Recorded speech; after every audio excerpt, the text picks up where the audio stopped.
저는 처음 뵙는데 저희 세리토스 교회 성도님들은 잘 아신다고 그래요. 전에 출석을 하셨다고. 우리 이장근 집사님, 저희 교회 저녁에 와주셔서 너무나 감사합니다. 환영합니다. 하나님의 특별한 축복이 함께하는 안식일 되시기를 바랍니다. 그리고 또 아주 반가운 또 얼굴이 또 계십니다. 저하고 이름이 조금 비슷하신 우리 문 패밀리가 한 가정 또 오셨는데요. 우리 문상춘 사모님, 그리고 부군 되시는 문상국 선생님이 오셨습니다. 두 분 진심으로 환영합니다. 네, 와주셔서 감사합니다. 이 금요일 저녁 LA의 이 굉장한 트래픽을 뚫고 하나님의 전을 찾아온다는 것은 매번 굉장히 이렇게 챌린징한 일입니다. 그거를 제가 얼마나 힘든 일인지 잘 알고 있기 때문에 더 이 자리에 오신 우리 성도님들께 깊은 감사를 느끼게 됩니다. 그래서 이 시간 그렇게 힘들게 오셨는데 꼭 하나님의 말씀을 많이 얻고 가슴에 새기고 가셔야 될 텐데 라고 하면서 제가 늘 최선을 다해서 말씀을 준비하는데, 오늘도 부족한 죄인의 모든 흉허물을 다 덮어주시고 우리 성령님께서 친히 여러분들께 말씀하여 주시기를 간절히 기원합니다. 먼저 말씀을 시작하기 전에 지난 한 주에 저희 교회에 참 여러 일들이 있었습니다. 우리 배원실 성도님이 수술하셔서 본인도 참 힘든데 남편이 결국은 또 돌아가셨습니다. 그래서 우리 고 이선호 성도님 장례를 여러 성도님들이 참여해 주시고 또 위로해 주셔서 아주 은혜롭게 지난주에 잘 마쳤습니다. 진심으로 감사드립니다. 그리고 또 우리 김복규 집사님, 누나가 6분이라고 그러셨죠? 7분이? 네? 누나가 셋, 여동생이 셋. 위로, 아래로. 거기에 이제 외동아들, 그렇죠? 외동아들이신데, 그 아들이 참 얼마나 보고 싶으셨을까. 그 어머니가요. 그 생각을 했는데, 우리 아드님이 참 효성이 지극하셔서 어머니가 안 좋으시다는 말씀을 듣고 한국 가서 그렇게 꽤 오래 있었는데, 그렇게 오래 있다가 LA 도착, 지난주 월요일에 하셨죠? 일요일날 LA 돌아오셨는데 월요일날 어머니 부고를 들으시고 바로 가셔서 이제 장례를 하셨습니다. 우리 김복규 집사님 어머니, 고 박희동 성도님, 또 그 가족들을 위해서 저희가 장례를 함께 하지는 못했지만 마음으로 기억하고 기도해 주시면 감사하겠습니다. 그리고 이틀 전 우리 강현일 장로님이 또 애너하임 리저널 메디컬 센터에서 수술을 하셨고 오늘 드디어 이제 일반실로 옮기셨죠. 그래서 회복 중에 계신데 제가 오후에 가봤더니 그저께 수술할 때 600cc를 뺐는데 오늘 또 한 1700cc 이렇게 계속 나오고 있는 걸 봤습니다.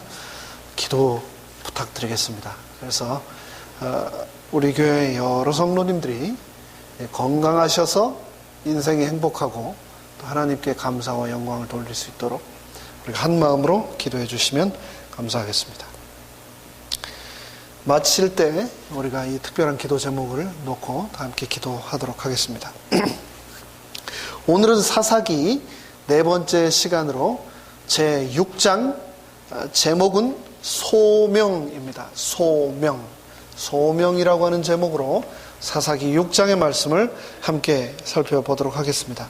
말씀에 앞서 제가 한 이야기를 드리도록 하겠습니다. 1911년에 벌써 꽤 오래전이죠. 남극을 정복하겠다고 두 지도자, 리더가 이끄는 두 팀이 남극을 향해 갔습니다. 남극을 가려면 어디에서 출발해 가야 될까요? 남극에서 제일 가까운 뉴질랜드에서 출발해서 남극으로 넘어갔었다고 합니다. 그때는요. 근데 이 두 팀 중에 한 팀은 노르웨이의 로알 아문센이라고 하는 사람이 이끄는 팀이었고, 또 한 팀은 영국의 로버트 스코트라고 하는 사람이 이끄는 팀이었습니다. 이 두 팀은 노르웨이와 영국 팀일 뿐만 아니라 이 구성면에서도 굉장히 다른 팀이었는데요. 한번 비교를 해보겠습니다. 먼저 영국 팀인 이 스코트가 이끄는 팀은 대원이 55명, 그리고 아문센이 이끄는 이 노르웨이 팀은 9명, 55대 9인 거죠. 게다가 이 영국 팀은 어떤 준비를 하고 갔는가?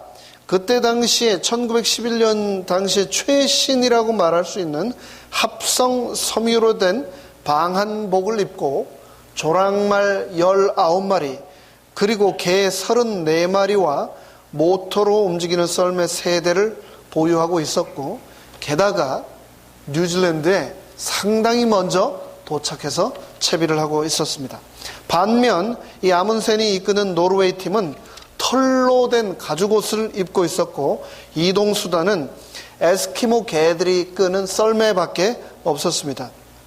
그러면 이 남극은 두 팀 중 어느 팀이 먼저 정복했을까요? 우리가 잘 아는 대로 노르웨이의 아문센이 남극을 먼저 최초로 정복을 하게 됐습니다. 1911년 12월 14일에 남극을 정복했는데, 그 후로 35일 후에 스코트도, 이 영국 팀도 남극을 1월 18일에 1912년 1월 18일에 드디어 남극에 도착하게 되었습니다. 영국 팀이 뉴질랜드에 먼저 도착했고, 인원도 훨씬 많고 장비도 많았는데 왜 남극 정복에는 35일이나 뒤처지게 되었는가? 결론을 말씀드리면 준비의 부족이었습니다. 준비의 부족. 이 아문센은 뉴질랜드에 도착해서 남극을 미리 사전 답사를 갔다 왔습니다. 그러면서 에스키모인들의 여행법과 남극 지역을 여행한 사람들의 경험담을 통해서 어떻게 남극을 가야 할 것인가를 연구를 했습니다. 그리고 연구한 결과 모든 장비와 물품들은 에스키모 개들이 썰매로 운반하는 것이 최상이다라고 하는 결론을 내리게 됩니다. 왜냐하면 에스키모 개들은 추위에 강하고 만약의 사태에 식량이 다 떨어지면 그 개들을 식량으로 사용할 수도 있겠다라고 아문센이 판단을 한 거죠. 그리고 또 이 아문센은 개들이 힘들지 않도록 썰매의 무게를 최소로 줄였습니다. 그리고 이 답사 기간 동안 중간에다가 베이스 캠프들을 세우고 물품을 가득가득 채워서 대원들이 지고 가야 할 짐의 양을 최소화했습니다. 또 중간 베이스 캠프 주변 지역과 남극으로 가는 길목마다 표식을 많이 만들어 두어서 눈밭 한가운데서 잘 띄게, 눈에 띄게 해 놓았습니다. 이렇게 준비를 마친 아문센이 1911년 10월 19일 최종 4명의 대원과 42마리의 에스키모 개들을 데리고 남극으로 출발을 했고, 그리고 그날로부터 55일이 지난 12월 14일에 남극점에 도착을 하게 됩니다.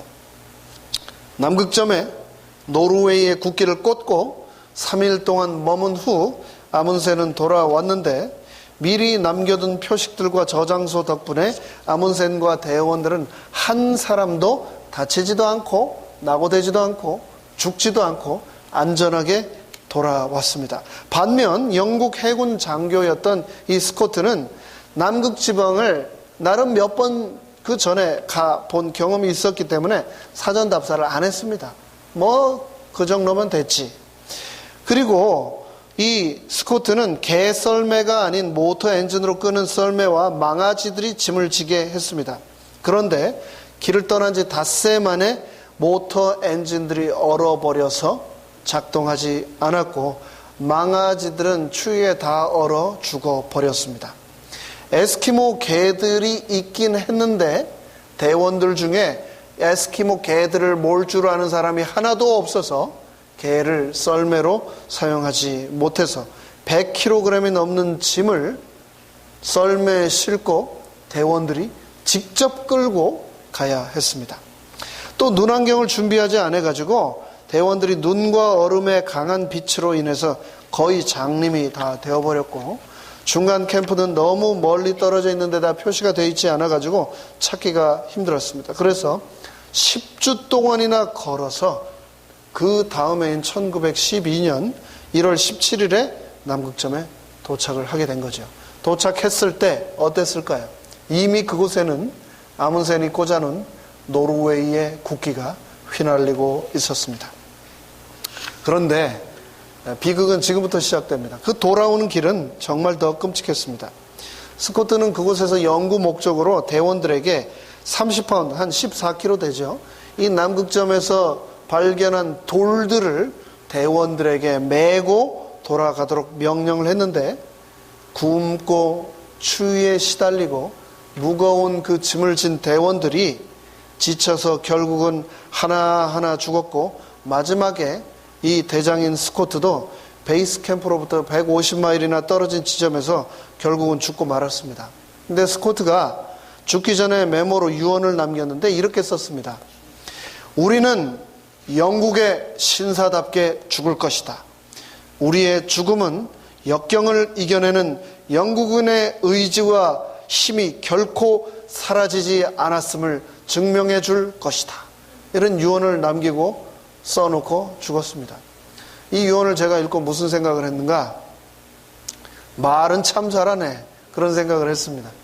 대원들을 살게끔 해야지 죽으면서 신사답게 우리는 죽을 것이다 라고 죽으면 뭐합니까? 그렇죠?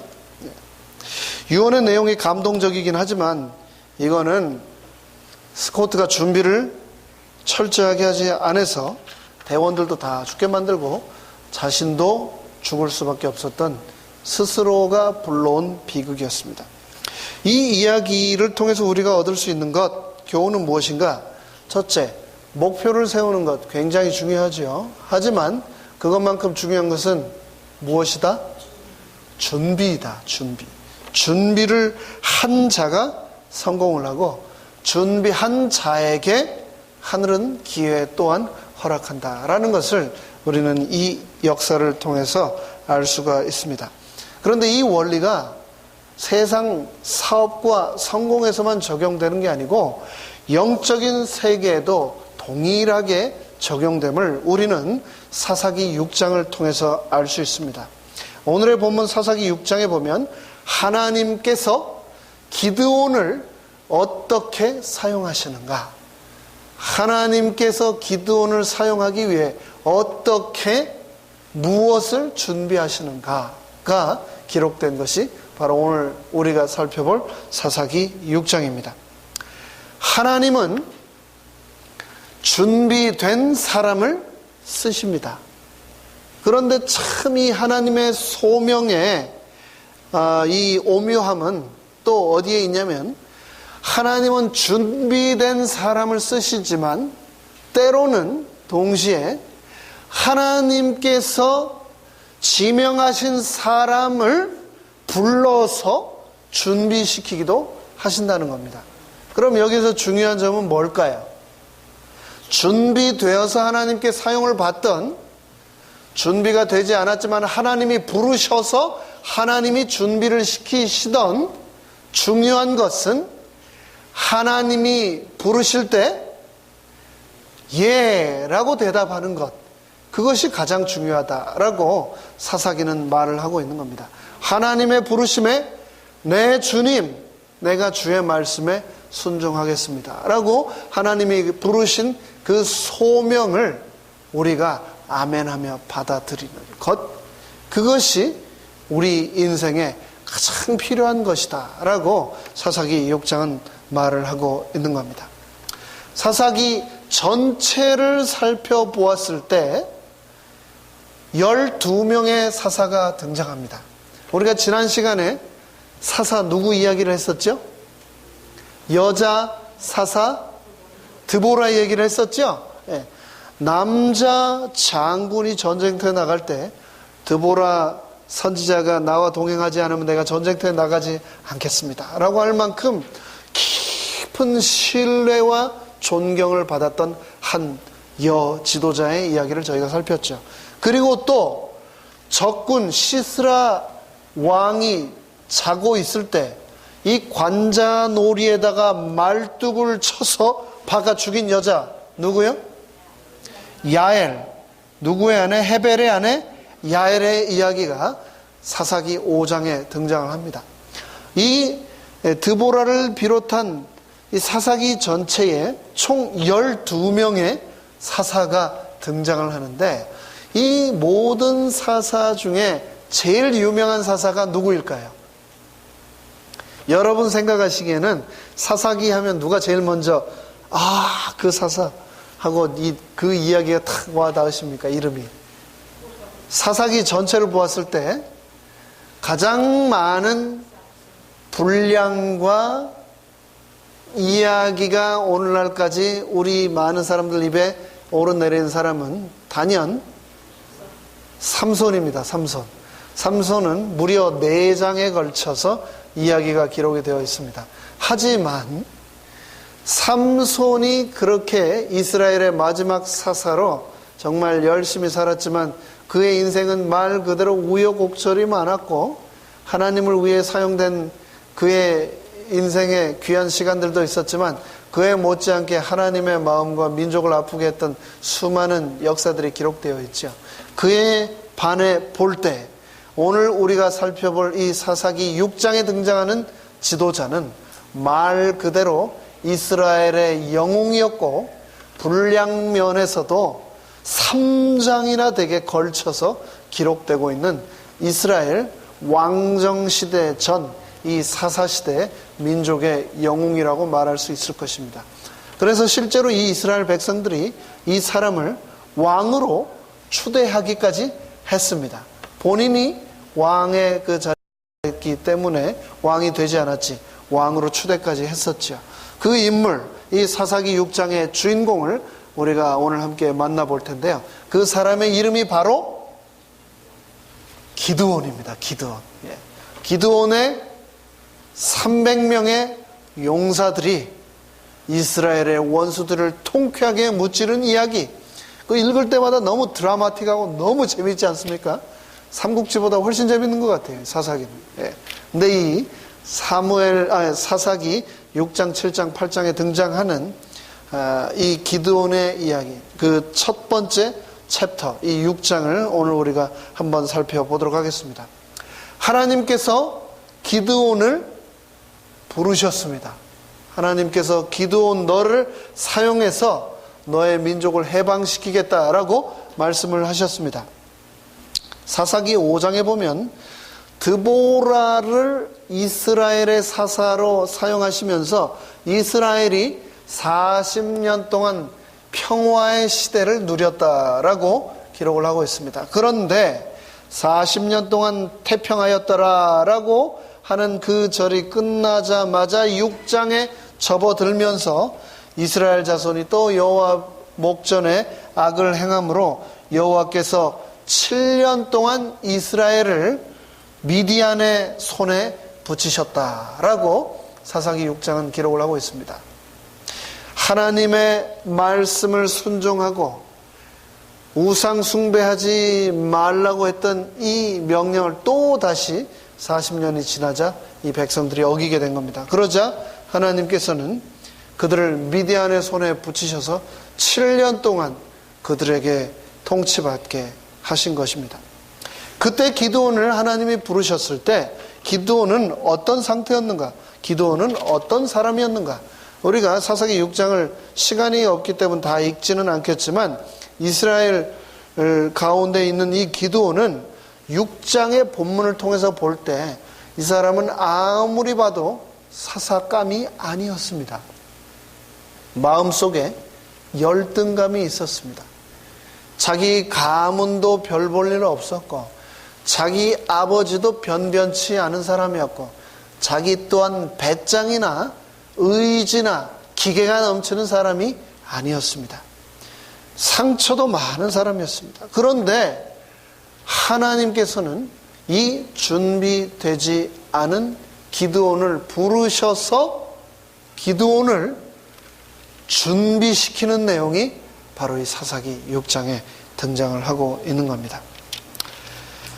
우리도 보면은 기드온처럼 열등감이 있고 마음의 상처가 있기도 합니다. 그런데 하나님께서 나처럼 부족하고 완전하지 못하고 온전하지 못한 사람을 사용하실 수 있을까? 나를 사용하셔서 이 교회를 섬기게 하시면 그것이 도리어 하나님께 또 이 교회에 누가 되지가 않을까? 그런 생각을 할 수가 있는데 하나님께서는 이 사사기 6장을 통해서 하나님은 기드온 같은 사람까지도 세우시고 이스라엘을 구원하신다. 이 말씀 무슨 말일까요? 기드온을 사용하신 하나님은 나 같은 죄인까지도, 나 같은 완전하지 못한 사람까지도 기꺼이 사용하실 것이다 라고 하는 확신을 우리에게 주고 있는 겁니다. 기드온 당시에 이 이스라엘의 상황은 말로 표현할 수 없을 만큼 경제적으로 아주 피폐한 지경에 있었습니다.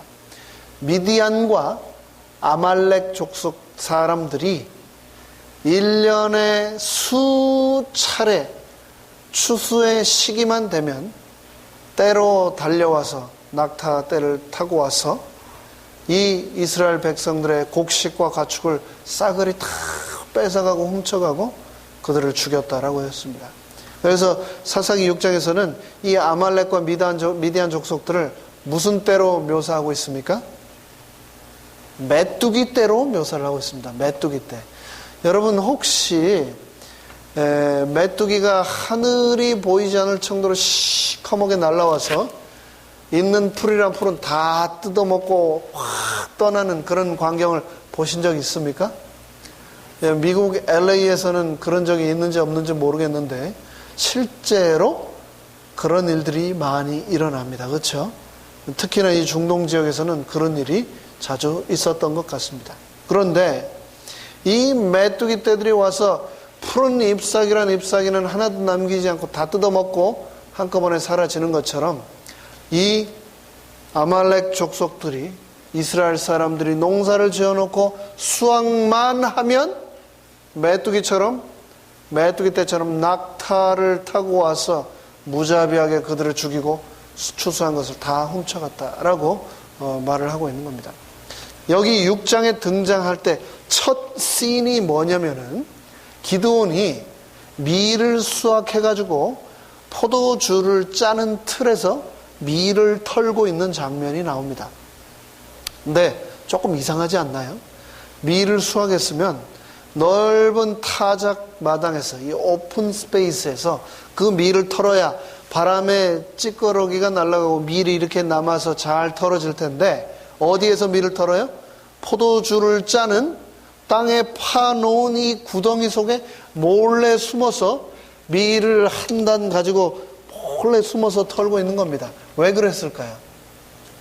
미디안 족속들이 와서 또 뺏어갈까봐 무서워서 밀을 타작 마당에서 털고 있는 게 아니고 땅에 파놓은 그 포도주 짜는 그 구덩이에 들어가서 파고 있는 모습, 그것이 바로 이 기드온의 모습입니다. 이스라엘 백성들이 이 아말렉 족속 사람들을 피해서 그냥 좋은 땅 놔두고 산 밑에 동굴을 파서 숨어서 그곳에 지냈다라고 사사기 6장이 말하고 있습니다. 참 너무나 안타까운 그런 피폐한 지경이 이렇게 상세히 묘사가 되어 있습니다. 그런데 하나님께서는 그 고통의 시기에 그 백성들을 그대로 내버려 두지 않으시고 바로 한 사람을 부르셨습니다. 기드온을 부르신 겁니다. 기드온을 부르셔서 하나님은 준비시키셨습니다. 하나님께서 기드온에게 시키신 그 세 가지 준비가 어떤 준비인지 함께 살펴보고 우리 또한 하나님으로부터 받은 이 소명에 충성을 다하고 또 그 소명에 적합하도록 준비되기 위해서 우리 또한 무엇이 필요한지 한번 살펴보도록 하겠습니다. 첫 번째로 하나님의 소명에 우리가 응답하고 하나님께서 맡기신 일을 하기 위해 우리에게 필요한 것은 첫 번째, 우상을 제거하는 일입니다. 사사기 6장 25절에 보면 이렇게 말하고 있습니다.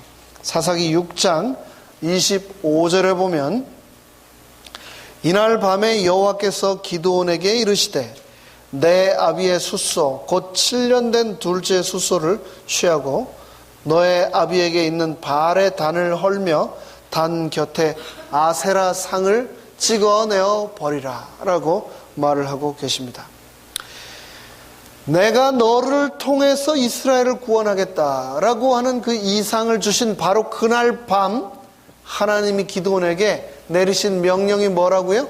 25절에서 바알 신을 헐어버리고 아세라 상을 찍어버려라 라고 말을 하고 있는 겁니다.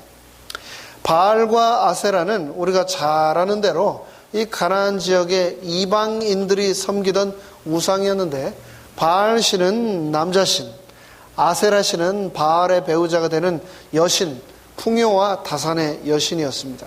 그런데 이 이방 신인 바알 신과 아세라 신이 여호와 하나님을 믿는 이스라엘 백성들의 가정 안까지, 집 안까지 들어가게 된 그 장면을 우리가 보고 있습니다. 이 내용을 보아서 우리가 짐작하건대 25절 하반부에 보면은 이렇게 얘기하고 있죠. 내 아비에게 있는 바알의 단과 아세라 상을 찍어버리라. 이 표현을 보면 아마도 기드온의 아버지가 아마도 그 동네에 있는 큰 바알신과 아세라신을 관리했던 사람인 것 같습니다. 집에다가 모셔놓는 자그마한 바알 신상과 아세라 신상도 있었지만 그 마을 전체 사람들이 모여서 제사를 지내고 우상 숭배를 하기 위한 큰 바알 신과 아세라 신도 있었을 것입니다. 그 동네에서 모든 사람들이 모여서 볼 수 있을 만큼 큰 그 우상들을 기드온의 아버지 요아스가 관리를 했던 것으로 보이는데 하나님께서는 기드온에게 무엇을 찍어버리라고요? 이 바알 신상을 헐어버리고 아세라 신상을 다 찍어내어 버리라라고 말씀하고 있는 겁니다. 이 신상을 찍어내어 버리게 되면 어떻게 될까요? 이 신상을 찍어내어 버리면 아버지 짭이 날아가는 겁니다. 그렇죠? 그리고 동네 사람들의 공공의 적이 되는 겁니다. 다음날 그 우상이 무너지고 아세라상이 찍어져 버려졌을 때 어떻게 됐습니까? 동네에 난리가 났죠. 이거 한 사람을 찾아서 죽여야 된다고. 그리고 그것을 기드온이 한 것을 동네 사람들이 다 알게 되었죠. 옛날 이스라엘 백성들은 바알과 아세라라고 하는 우상을 섬겼지만 2017년을 살아가는 우리는 이 현대의 우상 숭배에 빠져 있지는 않은지 스스로 생각을 해 보아야 되겠습니다. 골로새서 3장 5절에 보면 이런 말씀이 있습니다. 그러므로 땅에 있는 지체를 죽이라. 곧 음란과 부정과 사욕과 악한 정욕과 탐심이니 탐심은 우상 숭배라. 뭐가 우상 숭배라고요? 탐심, 즉 욕심이 바로 우상 숭배다라고 얘기를 하고 있습니다. 우리 마음속에 욕심이 있다면 우리는 바알과 아세라 신을 섬기고 있는 겁니다. 우상을 만들지 말고 절하지 말라라고 한 하나님의 십계명을 어기고 있는 겁니다.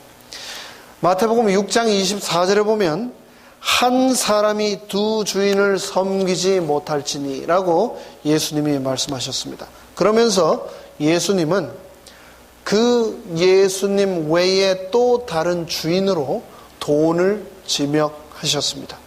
돈을 사랑하는 것, 돈을 주인으로 섬기는 것, 하나님보다 더 사랑하고 욕심내는 것, 그것이 바로 나의 우상이다라고 예수님은 말씀하셨습니다. 우리가 마음속에 하나님보다 더 사랑하는 것이 있는가 한번 생각해 보아야 하겠습니다. 하나님보다 내가 더 사랑하는 것이 있다면 기드온이 그랬던 것처럼 바알과 아세라상을 찍어내어 버렸던 것처럼 우리 마음속에서 찍어낼 수 있게 되기를 간절히 바랍니다. 그런 신앙의 결단이 하나님의 소명을 우리가 충성스럽게 완수해 나갈 수 있도록 만들어준다는 것을 우리가 기억해야 되겠습니다. 두 번째로 소명을 위하여 하나님이 우리를 위해 계획하고 계시는 준비의 과정, 두 번째는 바로 예배를 회복하는 것이다 라고 말하고 있습니다. 사사기 6장 26절을 보면 이렇게 말하고 있습니다. 6장 26절에 말하기를 이날 밤에 여호와께서 기드온에게 이르시되 내 아비의 숫소 곧 7년 된 둘째 숫소를 취하고 내 아비에게 있는 바알의 단을 헐며 단 곁에 아세라상을 찍고 또 이 견고한 성 위에 내 하나님 여호와를 위하여 규례대로 한 단을 쌓고 그 둘째 숫소를 취하여 내가 찍은 아세라 나무로 번제를 드릴지니라 라고 말을 하고 있습니다. 하나님이 기드온에게 무엇을 드리라고요? 번제를 드리라고 말하고 있는 겁니다. 제사를 드리라고 말을 하고 있는 겁니다. 그런데 이 제사가 어떤 제사인가? 번제, 불에 태워 하나님께 드리는 제사를 드리라고 말씀을 하고 있는 겁니다.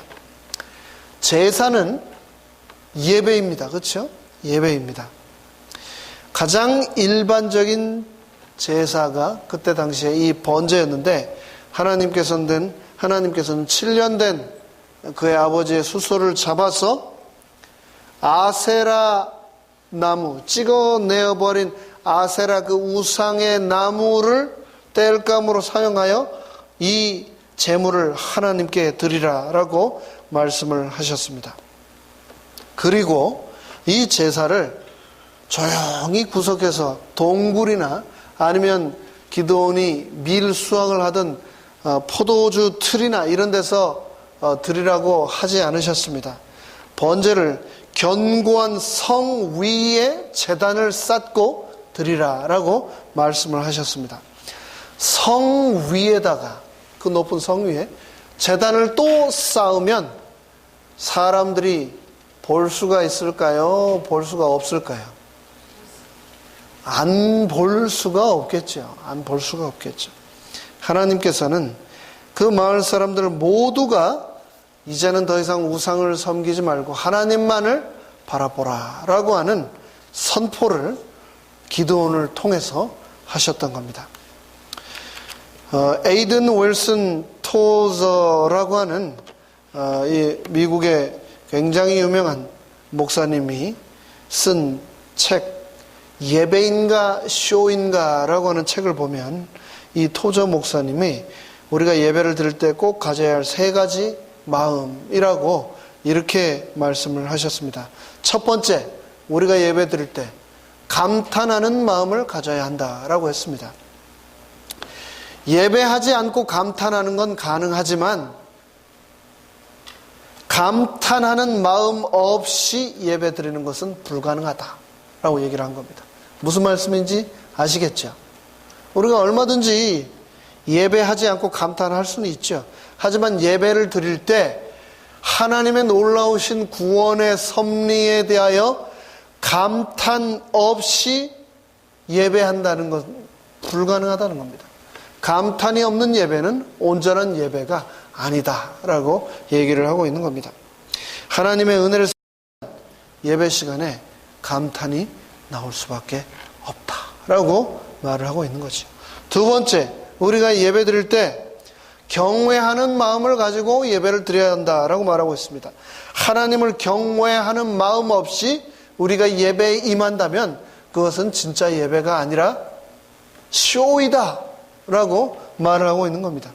또 세 번째, 우리가 예배할 때 꼭 가져야 하는 마음, 사랑의 마음을 가지고 예배를 해야 한다. 너무나 당연한 말이죠. 하나님께서 우리를 사랑하시는데 우리 또한 하나님을 향한 간절한 사랑의 마음을 갖지 않은 채 어찌 예배를 드릴 수 있단 말인가. 감탄하는 마음, 경외하는 마음, 사랑하는 마음이 없는 예배는 예배가 아니라 뭐라고요? 쇼이다 라고 말을 하고 있는 겁니다.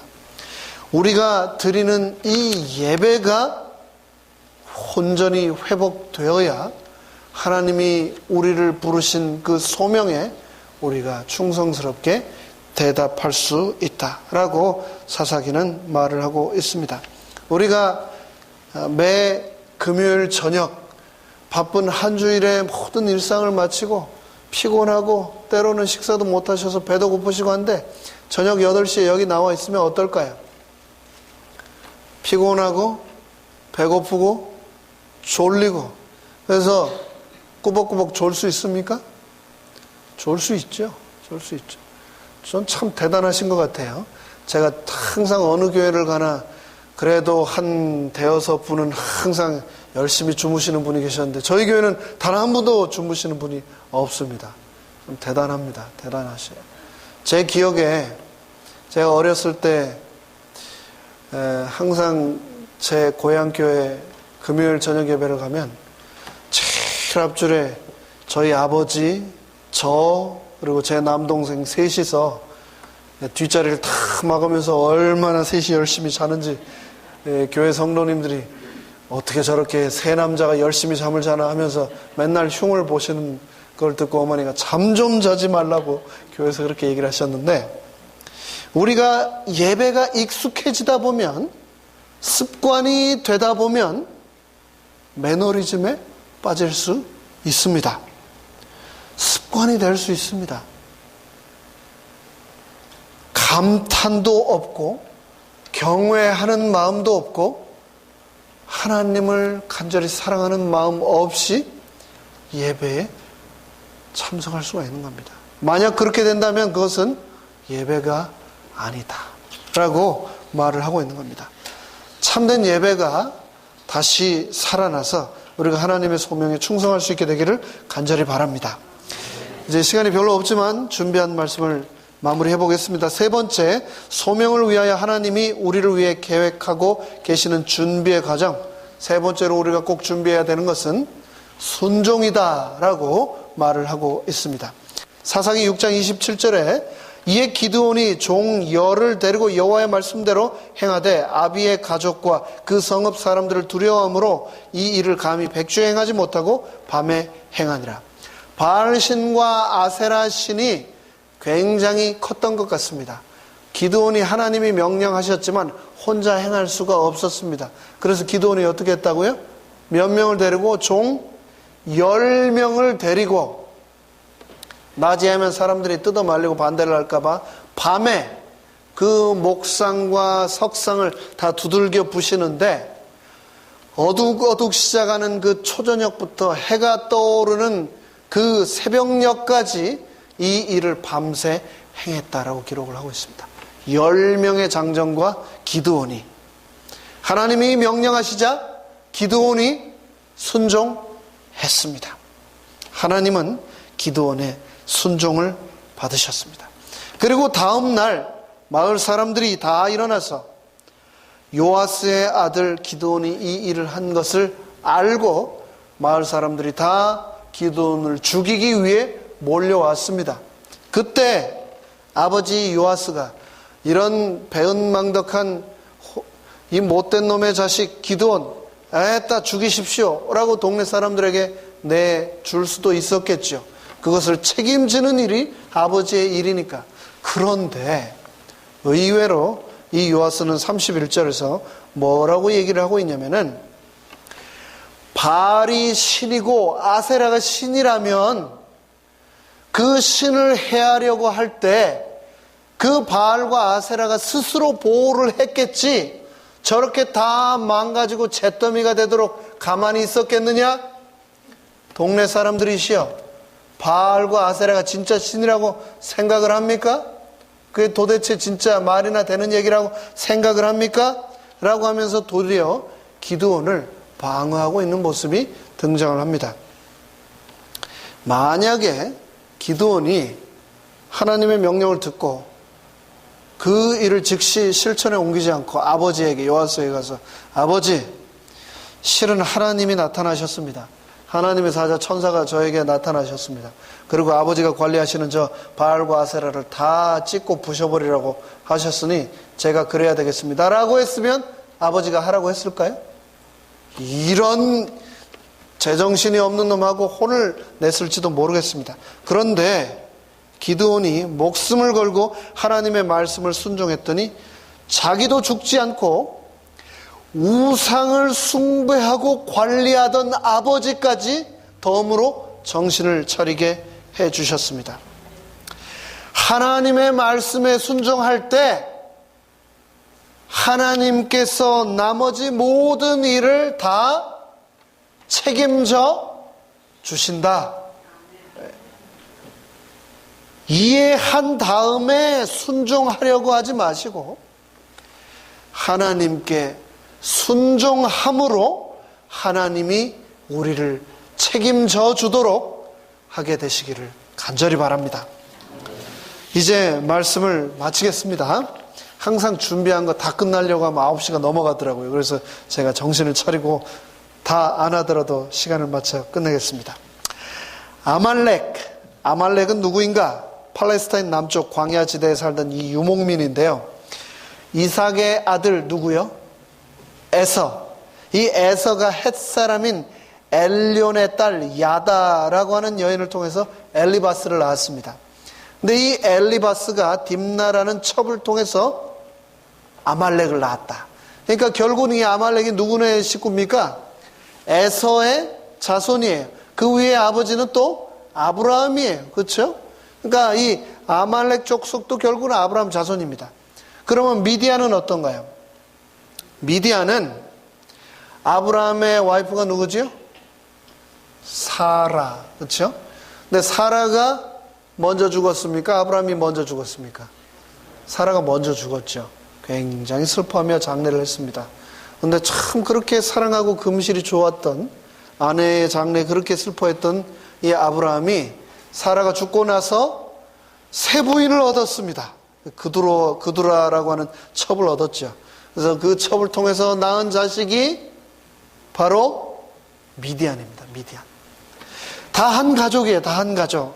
근데 이 미디안과 아말렉은 정착하지 않고 그 팔레스타인 지역의 유목민으로 살면서 이스라엘 백성들이 농사 지어놓고 키우는 가축들을 계속해서 메뚜기처럼 와서 뺏어가고 죽어가고 약탈하고, 그래서 7년 동안 이스라엘 백성들이 다 굶어 죽어가게 되었는데 그 백성의 간절한 울부짖음을 하나님께서는 연약하고 겁 많고 부족하고 그 형편없는 가문, 우상이나 숭배하는 그 가문에 누구를 사용하셔서?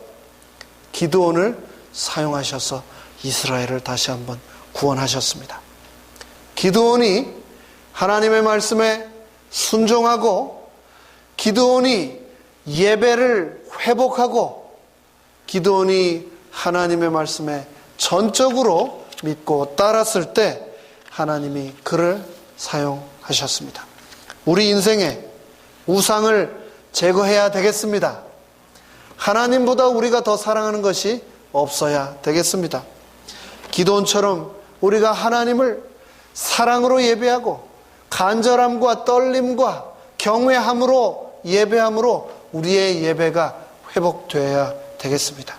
그리고 하나님의 말씀에 순종함으로 우리 인생의 모든 결과를 하나님이 책임져 주시도록 나의 인생을 내놓아야 되겠습니다. 그렇게 한다면 기드온을 사용하셔서 이스라엘을 구원하셨던 그 하나님께서 나 또한 사용하셔서 내가 있는 이곳에서, 이 교회에서 하나님께서 영광 받으실 것입니다.